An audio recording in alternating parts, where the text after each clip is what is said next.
Welcome to the Rebuilt Podcast. I'm your host, Jason Sykes. Each week, I sit down with people who have faced life's toughest challenges and come out victorious, along with mental health experts, coaches, and leaders. We explore powerful stories of transformation, faith, and practical strategies for building a life of purpose and resilience. This is the Rebuilt Podcast.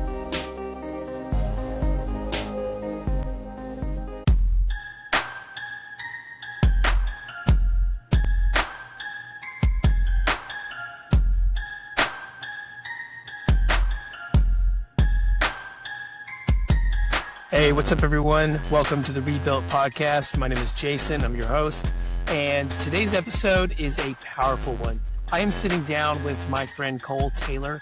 He's a man of deep faith, discipline, and purpose. Cole is a business leader. He's a health coach, worship leader, and someone who truly lives what he teaches.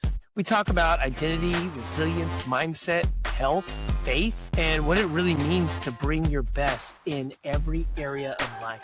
So Cole shares his personal story, the loss that shaped him, and just how God has used him to impact thousands of people. This conversation is about becoming the man you were created to be and understanding that your life is bigger than just you. I am excited for you to listen to this one. Let's go ahead and jump in. Hey, what's up, Cole? How you doing? What's up, bro? So good to be here, Jason. I'm excited, man. It's going to be fun. Well, thanks for being here. It's good to see you. What have you been up to lately? Oh, man, enjoying some holiday grub with the family and gearing up for an intense travel season. So for our consulting clients, we do end of year, beginning of year planning. And so we'll spend 2 full days with their whole team. And so I've got pretty much most of December and January outside of Christmas week, I'll be gone. So enjoying the last couple of days here at home before the road warrior starts again. Yep, I feel you. I'm actually about to head out to Ohio when we get done here. So, Yeah. but man, busy season for sure with your consulting. For those that don't really know who you are, maybe just introduce yourself and tell us what you do. Yeah, man. So name is Cole Taylor from Oklahoma. And I would say I'm a man of faith first above everything. I do happen to run businesses, but my love for God and love for people drives everything. And everything I do comes from that. And as far as work, I run a couple businesses. I'm a business consultant. I'm a partner in a consulting firm, and we get to help organizations all across the country to systemize their operations, get the right people in the right seats, and really figure out how to run their organization well so they can set themselves up for growth. So that is where most of my time goes. I also run a health company that's helped thousands of leaders, whether it's losing body fat, gaining muscle, or just optimizing their hormones and increasing energy. Very passionate about how health drives every other area of our life.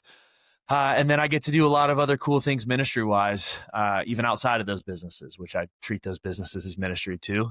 But there's a men's community that I run. I do men's events. I do men's coaching as well. And so really, everything I do in my life is a reflection of how can I help and serve people, point them to Jesus. Get to do a bunch of other fun stuff, like train for sports and lead worship and stuff. But it's all how can I point people to God. So yeah, that's great, brother. Yeah. And I can advocate you do know how to run some health. You've worked me out a couple times, and it's it's I hate it. I hate it so much. I love it. It's good. It hurts so good. That's the best kind of work. Good. There you go. Is I want to puke the whole time, and then at the end, I'm glad I did it, and I feel very accomplished. Hey, at least I've always held mine in, so never got to that point. Not everybody did, but you did. Well done.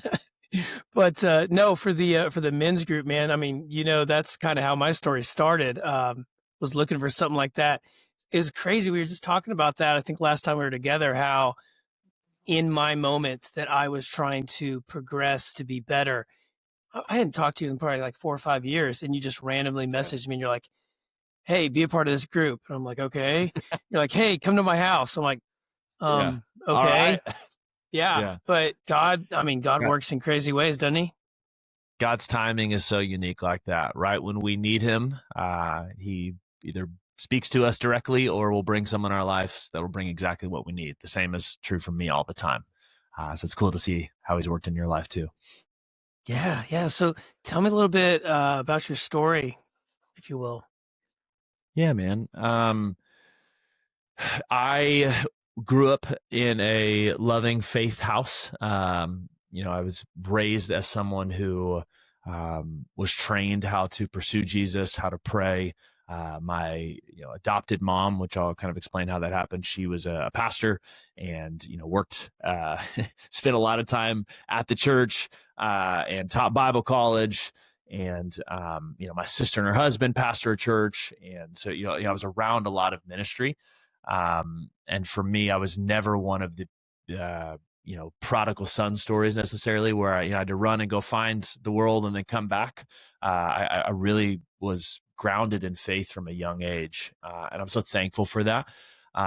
Because there was a lot of tough personal stuff that I had to walk through that if I didn't have that, I don't know how I would have made it.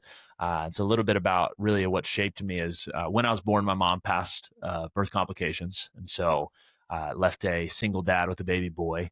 And when I was a couple years old, my dad remarried, and I was adopted by my mom. Then I got, three amazing, what would officially be called adopted sisters. I don't look them any different, and an adopted mom who loved me and treated me so well, and honestly gave such a beautiful picture of what God's love for us is. It's adoption into his family. Nothing I could have done to earn it or deserve it or really pay it back in any way, but I had a loving family of three sisters and a mom that really chose me and loved me and modeled Jesus for me. And it was a beautiful story of God bringing that in my life, because my dad actually passed when I was in high school as well. Was just in the middle of my room. We were talking, fell over, had a massive heart failure, and was gone. And extremely tough moment of my life. It shaped me in a lot of ways, and we definitely could talk about that. But the beautiful picture for me is being able to look back at God's faithfulness and say, hey, he brought me into a beautiful, loving family that was there, and he knew what was coming. And so there's a lot that I could say that has brought into me as far as perspective and resilience. But I look at all that I've walked through with, losing my mom, losing my dad. Actually, within that period of losing my father too, lost 4 or 5 other family members from heart failure or cancer. And so lots of health complications. And, I've really found that those things build resilience and perspective in you. And I've really walked through these stages of, and I've heard people talk about this and I love it, of life happens to you, which is where you kind of first think is, man, why is this all happening to me?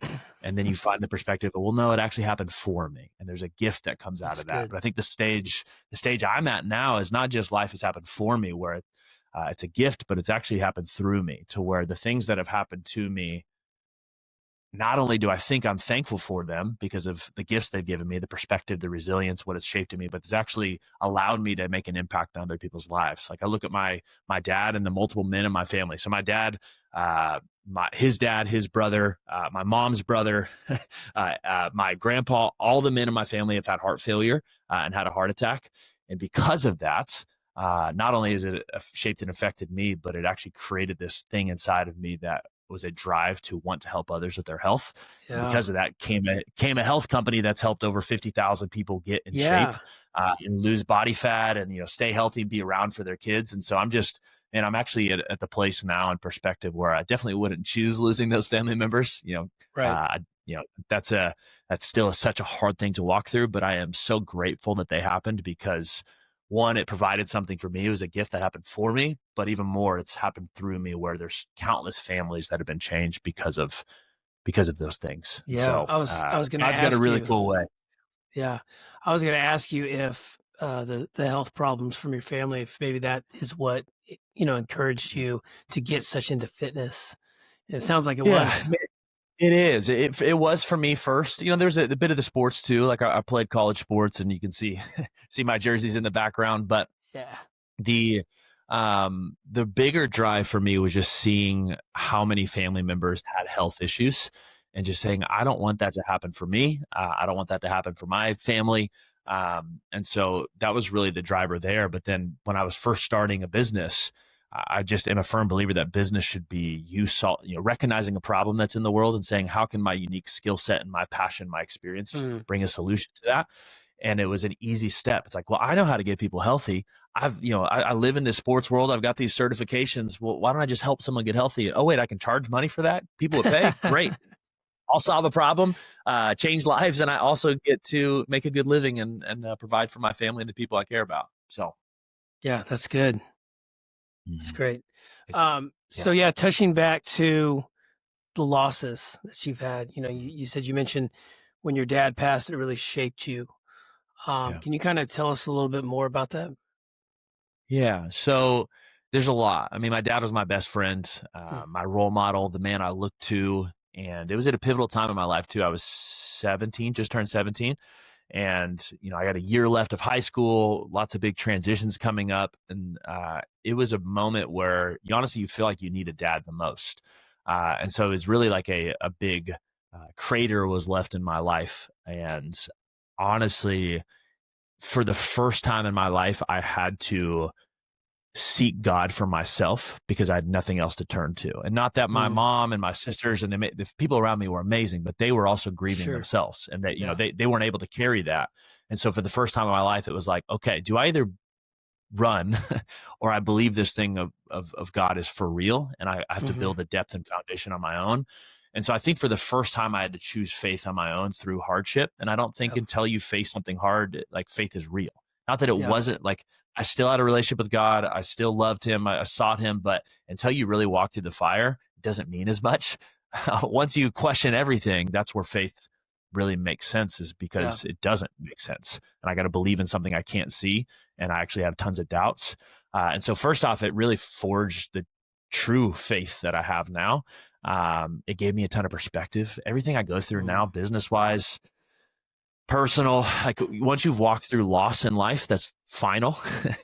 This side of heaven, everything else is, hey, it's not a big deal. Business deal fell through.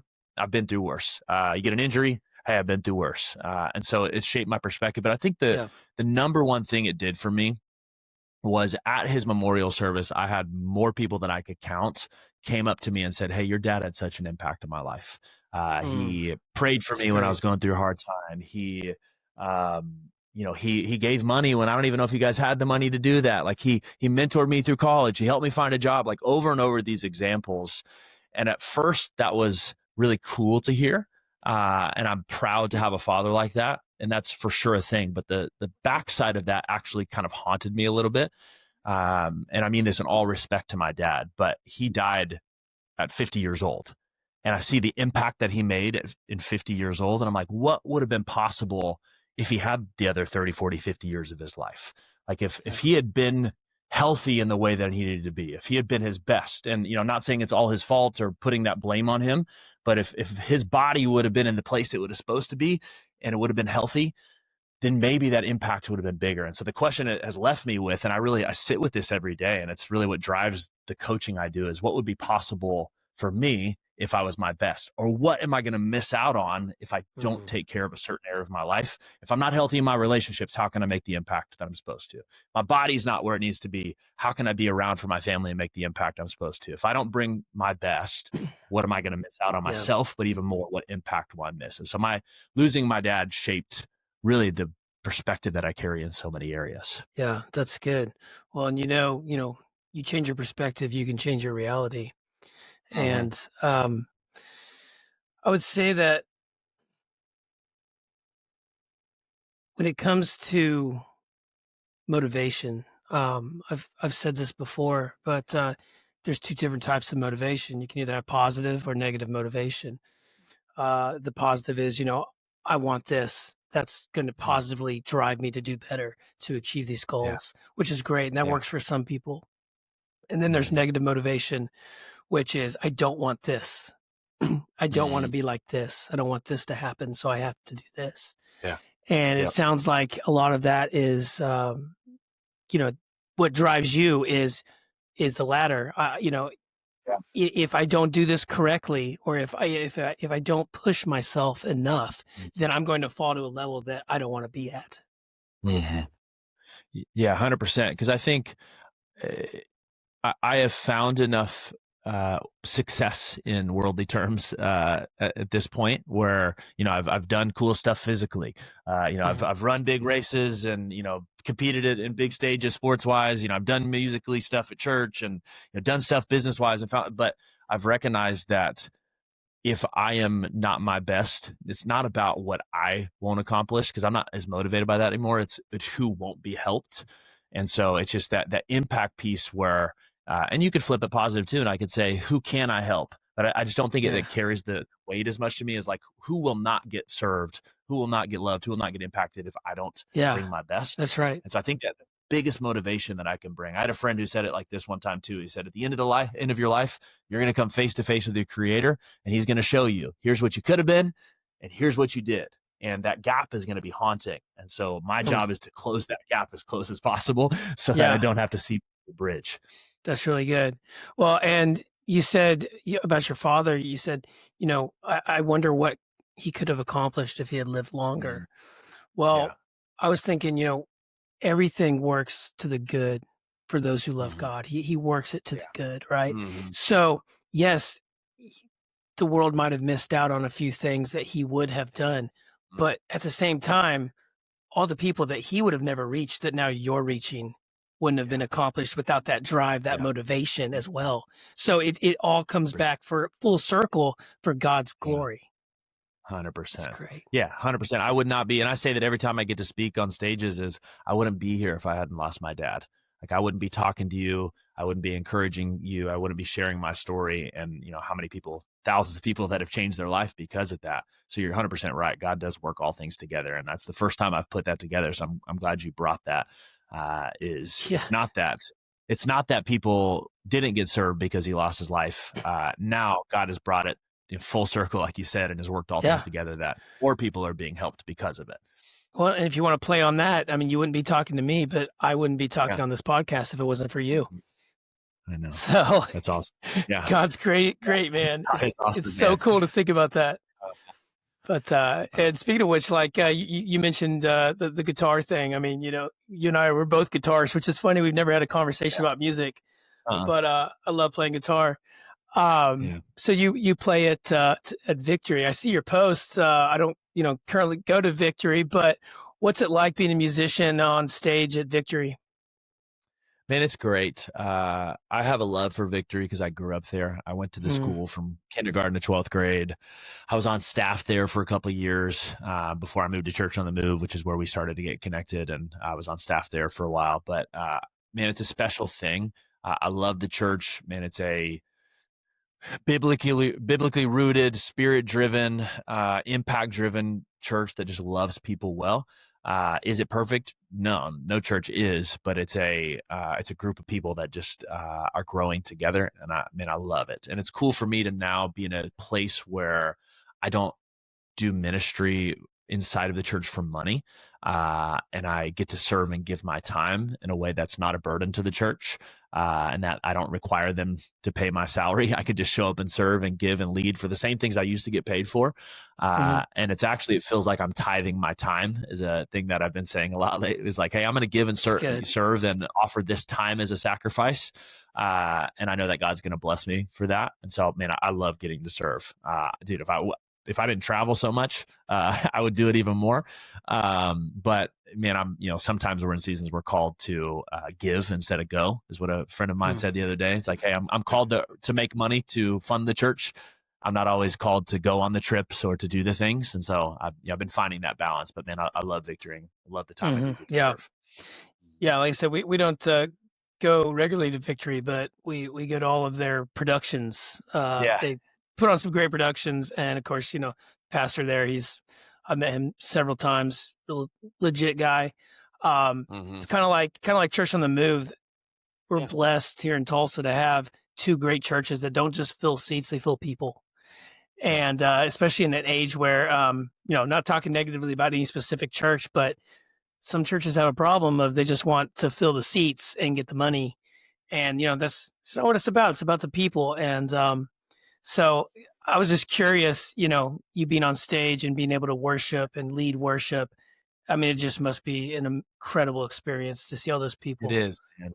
Yeah, it is. I think of all the things I get to do in life, speaking and leading worship for me are the things that move me the most. But there's something unique about leading worship in front of a very large room that just feels like heaven. And I can't explain it any other way than that. Like, that is what heaven is going to look like when it's thousands of people singing to a holy God. And the moments for me that get me is when we will be singing and then you just move away from the mic and the whole audience sings, and it brings me to tears almost every time, because I'm like, this is the most powerful moment of worship I can experience, and the closest thing to heaven I get to experience. And so, man, it's an honor. And that's why I said, like, I wish I could do it more. God has called me to some other things. Otherwise I would be doing worship all day, every day. Yeah, that's great, Yeah. man. Well, hey, let's jump back to your health coaching, Yeah. because I think there's a lot that can be talked about, not just the physical aspect, but the mindset that it takes to Yeah. push yourself physically. What are Yeah. some good lessons or stories or just good advice that you can give that you've learned over the years about mindset and how that Mhm. works into physical obedience for your body? Yeah. 100%. Man, I believe that for someone to truly change their health, it is not a health conversation, it's an identity conversation. And that's actually true for every It's area of good. our life. If I'm Yep. going to grow my relationship with God, it's an identity thing first. If I'm going to grow my relationship with someone else, it's an identity thing first. Who I Yeah. believe I am shapes how I behave. And I know you believe identity is so important too. And that's a lot of Yeah. what you've been Did talking you about. see my book just came out called The Identity Mhm. Exchange? I know, Yeah. man. I love it. I'm pumped. Makes me fired up. But who I believe I am shapes how I behave, and that is every area of my life. And I'll mention the relationship with God first. And this is really what we talked about at our events: is until I recognized that I was a worthy, loved child of God, I couldn't act like one. I believed I was unworthy and unloved. And I Yep. would never say that, but there was this subconscious belief that I had to earn and prove and achieve love, and that actually left me in a place of striving and reaching, and I'm not enough and I got to get there. And my relationship with God actually became a byproduct of that too, where I just was trying to earn his love. I never thought Mhm. about it that way, but it was always I have to do enough to be close enough with God. Until I recognized that I'm a worthy, loved child of God, it totally flipped how I approach him. The confidence I have in him, the stress and pressure that I carry disappeared. And I think it's the same exact thing for our health. If I don't believe I'm a healthy person, I'll never become a healthy person, because that belief drives it. If I don't believe that I am someone that can move my body consistently, then I'm not going to. And so the first thing we do when we help our clients is our coaches are trained to ask first, who are we becoming? Forget the training, forget the nutrition. Who is it that you're becoming? The language I use for myself is an athlete. I'm an athlete. If I believe I'm an athlete, then I'll train like one. Instead of Mhm. asking, should I go work out today, or what should I eat? It's, what would an athlete do? Well, an athlete would probably train his body. And that's allowed me to really take this perspective of, if I'm going to perform well for my business, perform well for the people I care about, I need to train my body because I'm an athlete. The same thing when it comes to nutrition is, well, it's not just about getting shredded really fast and losing weight. It's, no, I'm not trying to lose weight. I'm training because I'm an athlete. That's who I am.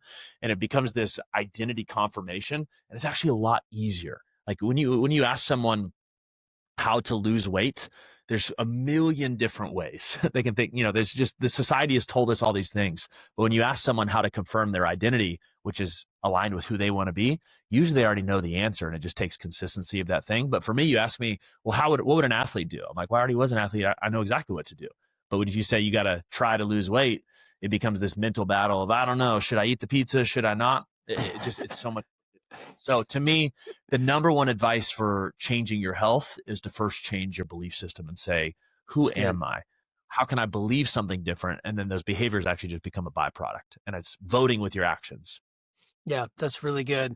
If you talk to yourself in the future sense of who you're going to Yeah. be, do it now. You might not believe it Yeah. now. You might not Yeah. feel it now, but if you Mhm. talk to it in the future, then that's the direction that you go. And 100%. It's it's why, act as if. Hmm. yeah, yeah. And Yeah. and that's why words of affirmation are so important. And, you know, I used to think that was so stupid and just so silly. It's like, you stand in the mirror and talk yourself up, or you have note cards. I Yeah. actually go through that in my program, and one of the weeks is all about affirmation and Yeah. talking to yourself like you're the winner instead of the loser Hmm. you've been thinking you are. But Yeah. it's so powerful because, I mean, you know the science behind that, how it gets into your head. The more that you repeat something, the more that you think on Yeah. something, right? Yeah. Yeah. You, I'm yeah. 100%. I'm a 100% believer of if I spend time seeing it and speaking it, we in our program, we use V's. We say visualize and vocalize. If I see it over and over again and picture it, and then I speak it over and over again, it actually starts to shift your, what science calls your reticular activating system, but my subconscious, what I'm looking for. So then when it comes to making a decision, oh, I don't know if I want to eat the food or not. All I have to do now is go back and say, what have I been speaking of myself? What have I been visualizing? And how can I vote for that person? For us, that's the third V, is voting towards that thing that I've just pictured. And James Clear in Atomic Habits is one of my favorite books, says every action you take is a vote for the person you wish to become. Yep. And so that's the thing that I do. I wake up every day and say, how can I vote for those identities that I've created? If I stack enough votes, I get the results that person has. Even if I don't feel like it in the moment, if you vote long enough to be an athlete, at some point you look, feel, and perform like an athlete. It's really like it's you break it down to there. It's pretty simple. Yeah, visualization. It reminded me. Have you heard of Michael Phelps and the videotape? Okay, so he's got this thing called the videotape, and before every big event, he watches this videotape, and it's him swimming, winning his last gold medal or something of that nature. And he watches it over and over and over, and he closes his eyes and hears it, and he feels it, and he feels each stroke. And so by the time he's done watching this or listening to it, he has it played out in his head, and he can literally swim with his eyes closed because he's visualized it so much. And there's this great story about one time he was in this competition and he was coming around the last little bit of this race, and his goggles filled up with water and he couldn't see, but he visualized what he was doing from all of that, the videotape, and he ended up winning the last section of it with his eyes closed. And it's like, that is just so powerful, the visualization. It's so powerful. And what's so crazy is your body doesn't know the difference. So what I see with my visual eyes and what I picture, the body still responds. And I've told that to people and they're like, yeah, I don't know. And I'm like, picture yourself in front of a plate of hot chocolate chip cookies, and they'll do it. And immediately your mouth starts watering, and my mouth started watering. And I'm like, did you actually see physical plate of cookies? No. So your body still responded as if the same. And so your body doesn't know the differences. So you can actually use that as a tool. I read a book called Psycho-Cybernetics, Dr. Maxwell Maltz, and he actually ran studies on people where they had them visualize versus actually doing it and seeing the difference in performance. And so they took a group of basketball players and had them shoot free throws. And they actually weren't basketball players, but they were individuals that weren't good at basketball, but that wanted to learn how to shoot. And they had one group practice every day for 30 days, their free throw shooting, and to see how much they would perform. And they had another group not touch a basketball, but just visualize for those 30 days, and they would shoot again after 30 days. And the one group, I think, that actually shot the ball was like 52% increase in free throw percentage, because they went, they were terrible already and got a little better. The group that visualized was like 48% increase, almost as much as the people that actually practiced. So your body doesn't actually know the difference. And it tested in like sales guys and had them role play versus visualizing versus actually practicing. And it really blows my mind that our bodies respond as if. And I actually had, the same thing Michael Phelps did in high school. Every morning I had this media class, and it was the easiest class I ever took. It was incredible because I got to just chill Friday mornings on game days. But what I would end up doing is me and a buddy that were on the football team would finish our stuff early, and we would just start watching highlight films of other players that we liked, and just watching game film and watching just prepping. And there was this game where that morning I started watching a guy named Honey Badger. His name's Tyrann Mathieu, really great player, played for LSU. And I started watching his highlight tape. And in high school, I played receiver and free safety. And at this time, he was a safety. And I watched this play, and I saw this play that he literally just ran up to the running back and didn't tackle him, didn't knock the ball out of his hand, just took it out of his hand and ran the other way. Like, I've never seen that before. It's the coolest thing I've ever seen on a football field. I'm like, wait, you didn't tackle him. You didn't even force a fumble. You just took the ball and ran away. And I just was like, no way he did this. I pictured it over and over and watched it. And I started, after the class, I kept thinking about it. I don't know why, it just kind of stuck with me. And I kept picturing, man, that is so interesting. How did he do that? And like I started to kind of unintentionally visualize myself, like, how do you even, like, and I just like, it just kept spinning in my head. That night, I had never practiced it. I'd never seen someone do that before that day. I had never thought about it before.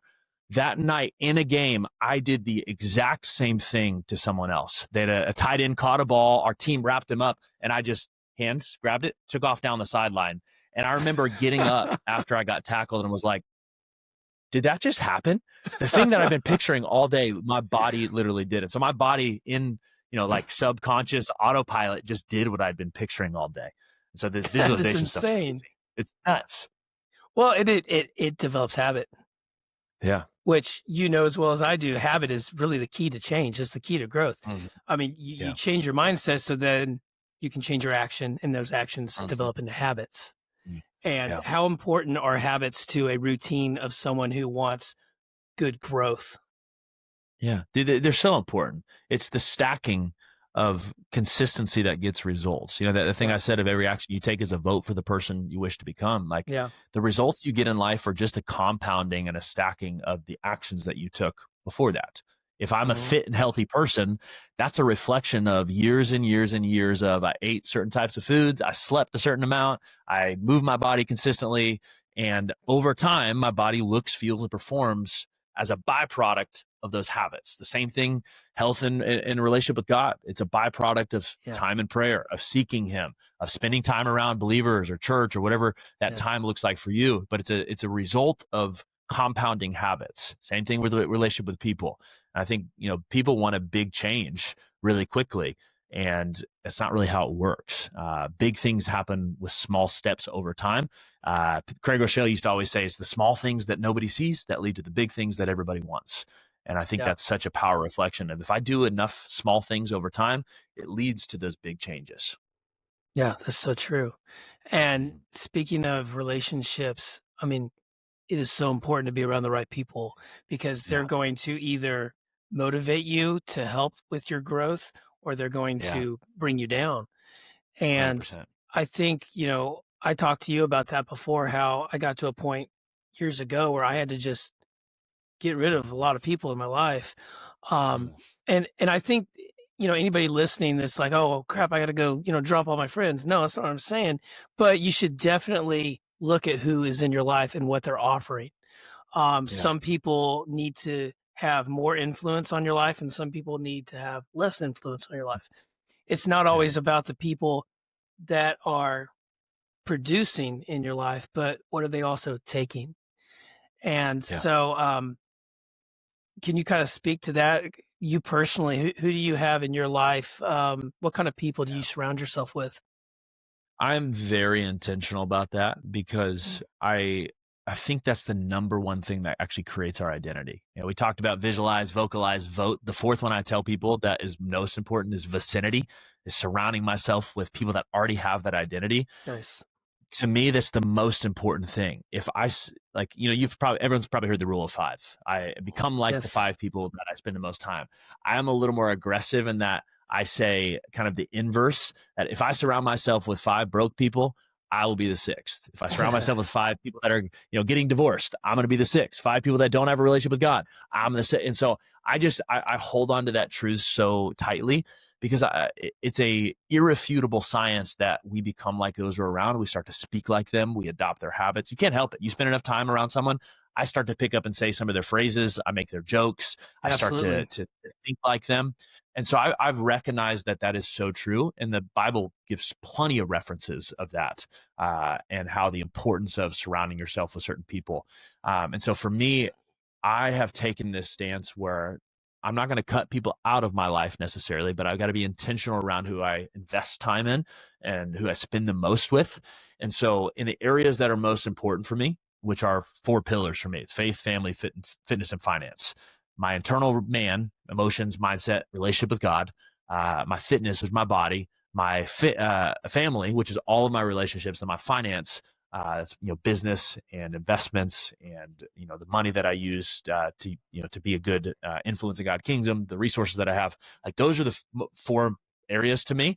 I need to have people that I surround myself with that are winning in those areas. Now, it doesn't have to be one individual that has all four. That's helpful. But Mm-hmm. if I'm going to win in my health, I got to find other healthy people to start surrounding myself with.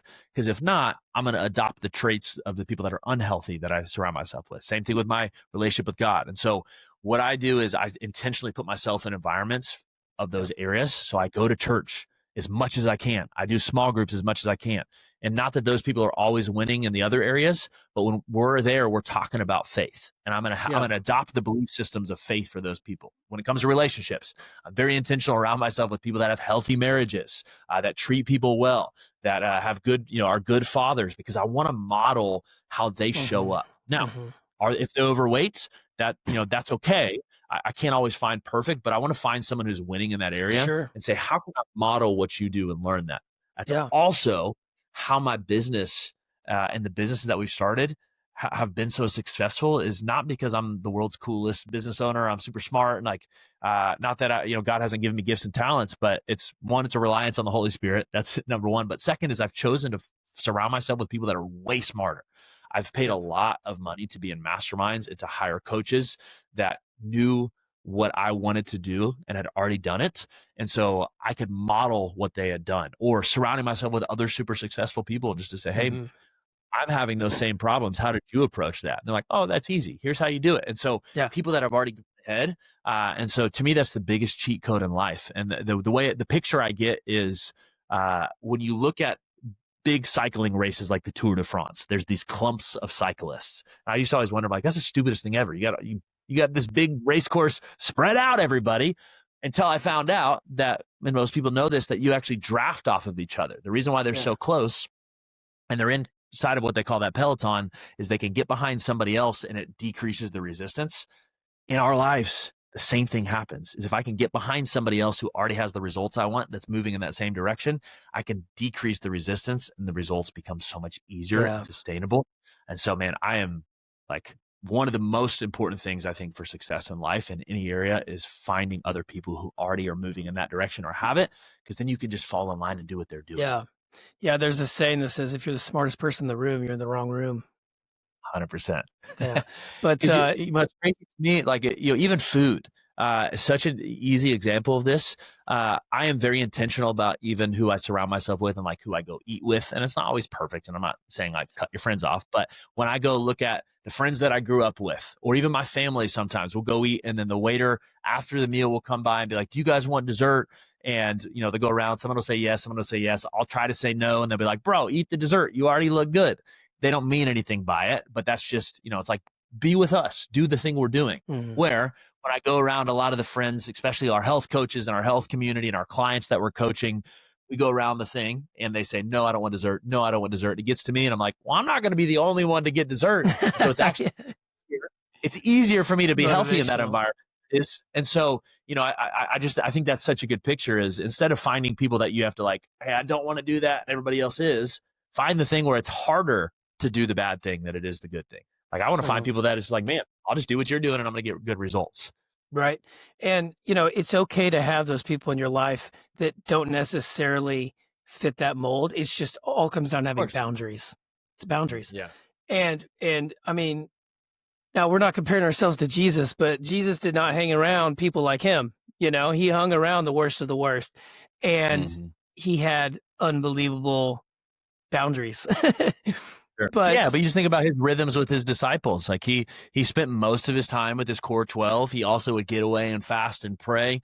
And then he would fill himself up around those core people and then go out and do ministry and then retreat again. Let's be around the healthy crew that now Jesus is a different in that fully man and fully God. Yeah. He's got a little bit more probably temptation resistant skills than we do. But the fully man part of him was still intentional about, I have to rest. I have to get away. I have to be around these core people and spend as much time with them as possible before we go out and do ministry together. Yeah, that's true. And it's just like anything else. Like I said about the boundaries, you can provide service to other people and still not be of that class or that person, their lifestyle, however you want to say it. And in fact, that's actually very important because, kind of like what you were talking about before, what's the point of bettering yourself without helping other people grow as well, right? You don't want to just 100%. keep that all to yourself. You want to better yourself so you can better the next guy, right? Yeah. Yeah. And And it's intentionality. Yeah. Go ahead. yeah, but you have to be strong enough to have boundaries put in place. That's yes, I'm going to, because they're looking to you to rub off, you to rub off on them. Yeah. And Yeah. so it has to be a single way transaction in that, in that situation. Yeah. Yeah. And I think those boundaries aren't just in time. Sometimes they're in like prepping your mind and your heart before you walk into certain environments. Because Yeah. I really do. I agree with you. I think there's people that we need to intentionally surround ourselves that are mentors for us, that we look to pull stuff from, that are, maybe alongside of us, that we look to bounce ideas and sharpen each other. And then people that we are really wanting to make an impact and pour into. And each of those environments, I need a different heart set and mindset to be able to receive different things. When I'm around a mentor that, hey, maybe this person's incredible in their relationship with God, I am fully in receiving mode. I want to adopt and receive the things that you do. When I am with people that I am mentoring, or someone that maybe I don't want the results they have in life and I just want to love on them, build relationship, I'm not going to have that same wide open heart, wide open mind. I'm going to have a different type of, like you said, boundary that says, I am here to filter. Like I'm going to filter, I'm not going to take everything this person says because maybe I don't want what they have in that area, but I'm still going to show up in love. And so to me, I think how you show up to different environments matters. And if I'm going to be around someone I'm mentoring, I'm more of like, let's give. How can I see gaps? How can I serve? And, there's a weird balance to some of that, but I think that boundary that you said is so important, and that how am I guarding my heart and my mind when I'm around people that maybe I'm just there to do ministry, or there I'm to serve, or maybe it is someone that I'm walking alongside of, and we're sharpening each other.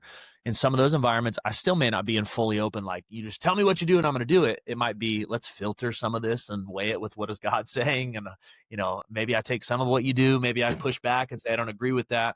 And so I think those boundaries are just as important mentally and heart-wise as they are time. Yeah. What you let in your mind gets in your heart, and what you let in your heart gets in your mind. You can't separate the two. And it kind of goes into an area where I fail sometimes because of consuming content. It's not just with people, it's what you watch, it's what you listen to.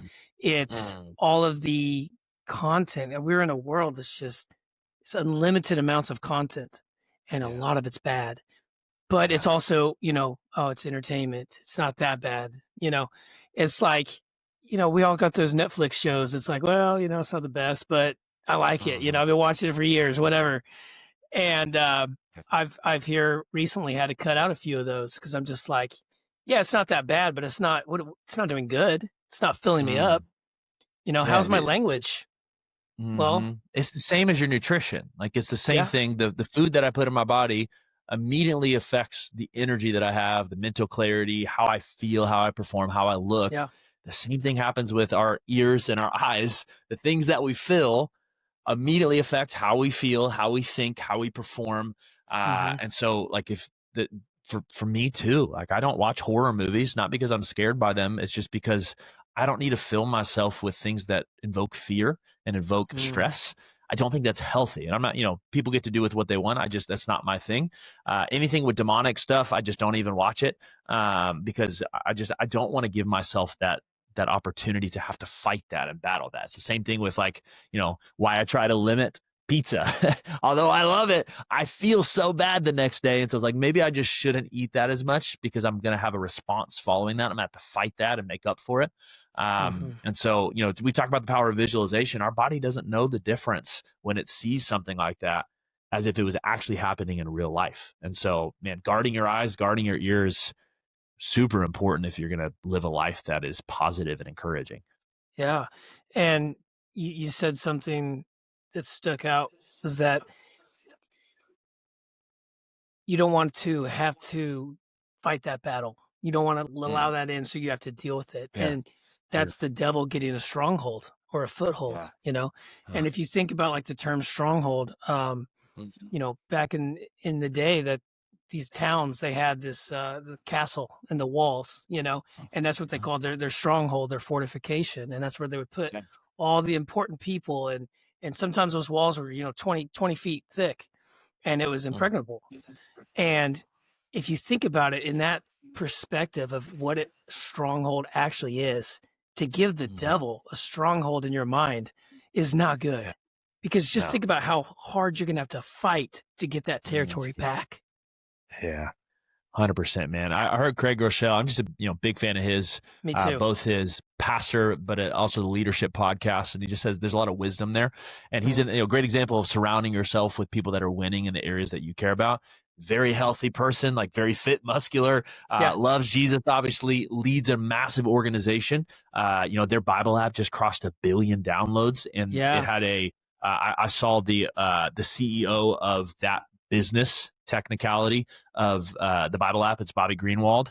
They actually have gotten offers and told they had a valuation that is billions of dollars, and they still give it away for free and are never going to sell it. And so all I have to say is built a great business, amazing kiddos, amazing grandkids. So I listen to those people's advice because they have what I want. And he talks about this thing that says, I need to move the boundary line. I don't want to put myself in a place that's even near temptation. I'm going to move as far away from that thing as possible. And so, he gives examples like, hey, if I'm on the road, I bring someone with me because I don't even want to make a temptation moment where, I'm around someone, a woman by myself and I'm alone. I even have to fight that. He's like, I don't even want to put myself in that situation. He's like, I don't drink. Why? Because I don't even want to put myself in a place that I have extra temptation. He's like, I don't, certain things I don't watch, certain things I don't do, because not that I can't handle it, but why would I even put myself in a place that I have to fight? And so I've started to take that intention. Like, I haven't had alcohol in like over a year, and it was never a problem. I'd have like 1-2 drinks every 6-7 months. Like it was just a random margarita or something. But I've just recognized like things that aren't life-giving and fruitful. Why would I even put that in or around me and have to push back the negative effects, whether it's physical, spiritual, emotional? And so moving that boundary line to say, hey, the line is actually here of right or wrong. Well, I'm going to exist over here so that I don't even have to be tempted. I can just stay in this place, and I'm not even close to having to fight the battle anymore. That's right. Yeah, no, Craig Rochelle's awesome. I'm a big fan of his books. He has this book. It's funny. It's called Winning the War in Your Mind. And it's great. He talks about how your mind's a battlefield. And what you're describing is he's fighting the battle because the battle's in your head, right? So he's doing world actions to prevent, he's playing defense or playing offense, and I don't know if you've read that book, but there's a story in there where his friend and him play capture the flag at church, and the guy's hiding in the closet to pounce on him, and he puts the chair in front of the door. He's like, you're gonna be locked in the closet all day, right? And then he can't get the chair to stick, so he just removes the chair. The guy's like, oh, I'm in the closet, and he's in there for hours, and it's unlocked. And it's like, you could have got out anytime you want, but that's, a lot of times that's how we work with our minds. Like, we're free to do what we want. We're free to make the decision, but we trap ourselves. And 100%. If you start playing some offense, don't put yourself in this position. Well, how do you know? Don't wait until you're in that position. Make it so that you're not in that position later on. That is so good. 100%. It's so important because willpower is a muscle, and we can only take so much of it. Like, you think about food. Like if I have a open box of Oreos just sitting out, I may be able to walk by it a couple times and say no. But if it's there all day, at some point you're going to give in. And so instead of doing that, why don't you just get the box of Oreos out of the house so you're not having that temptation? I just had to do that after Thanksgiving. Like I don't leave, sweets in the house because I don't. And so we hosted Thanksgiving, and now I've got like 6 pies in the house. And I'm like talking to my wife. I'm like, you need to take these to work. You need to get rid of these, And sure enough, I'm eating a piece of pie, and I'm like, okay, Monday morning, if it's not out of the house, I'm throwing it out. And it's all out of the house now. So it's a cheat code, bro. I did the same thing. I went to another gathering, and I took a pie. I took 2 boxes of cookies. I took 2 things of ice cream. I left it at their house. I'm like, I'm not bringing this home. Get it out. Get it away. I'm not hosting anymore. No, but that's such a cheat code to say, instead of me having to just fight temptation all the time, let's just remove the temptation and not even put myself in that environment. There's certain environments I just don't go to, not because I can't handle it, just because I don't want to put myself in a fight. Let's take, like you said, go on the offense. Let's move the boundary line and just say, let me just hang out over here so I don't even get close to the temptation. That's good. That is so good, man. Well, dude, I appreciate your time. I want to be respectful of it. Is there anything else that you'd like to share? No, man, I'm just honored to be here. I think the last encouragement that I would leave someone is a reminder of the thing we talked about how their beliefs shape their behaviors. When you start to believe something about yourself, your behaviors just become a byproduct. So the one challenge I would give the listeners is any area that you want to grow, whether it's your heart, your soul, your mind, your body, your business, whatever it is that is important to you right now, instead of just saying, what can I do? Start asking, who do I need to be? And let that identity shape where you're going. And it's a lot easier to get results. Now, the hard part is actually shifting the identity. But those things I said, if I start to visualize it, if I start to speak that I am that thing, if I start to vote for that person, I start to surround myself with people that already have that thing, the identity begins to change itself. And all I have to do is focus on making the right votes. And so my encouragement for anybody listening to this is you can change anything you want. You can win in any area that you want. But the starting line is saying, who do I need to become? And I think that's the best advice I could ever give somebody. That's so good. If somebody wants to get a hold of you, how would they do that? Yeah, so 2 ways. Social media's a great way to connect. Like Instagram is Cole David Taylor. You can also just check out everything I have at cole360.com. So cole360.com. It's like my 360 view of my life. So cole360.com or any social medias, it's Cole David Taylor. Happy to connect, whatever I can do to serve and love on something. And then the company is the starting line, correct? Yeah. So the health company is the starting line, which you can find at that link. Our consulting firm that helps businesses grow is Exit Momentum. You can find that there as well. If you want to jump into our faith community and get access to the Bible studies or free devotions too, you're welcome to find it there as well. So whatever I can do to serve, I'd love to. Perfect. Well, I'll put those links in the show notes as well. Cole, man, brother, thank you so much, buddy. I really appreciate your time. Appreciate the conversation. This has been great. Yeah. All right, Jason, man, honored to be here. Proud of you too. Love what you're building, and hope this is valuable to the listeners. Thanks, man. Hey, everybody. Thank you so much for listening today. I hope you enjoyed today's guest. And I just wanted to say that if this has made you think, if this has sparked something in you, maybe about your purpose or your relationship with God, I just want to encourage you to not let that moment pass. If you're ready to take that next step and connect with me personally, you can reach out to me through my email, which is jason@rebuiltlifecoach.com, or you can go to my website at www.rebuiltlifecoach.com. And if you're serious about building a stronger faith-driven life, please go check out that program. Thank you for listening. And as always, keep walking in purpose and growing in faith. I'll catch you next time.